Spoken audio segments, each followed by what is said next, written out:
Всем привет, с вами Антус, и это Механизм в Майнкрафте. Я уже переснимаю 4-й раз, из-за этого я буду только объяснять, как строить этот механизм.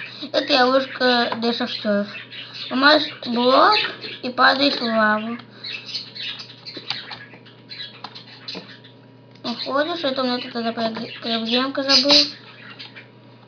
Я покажу, как это строится.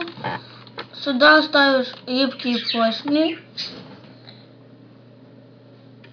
в длину столько, сколько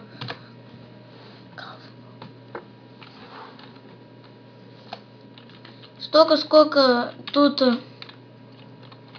поршни коридор.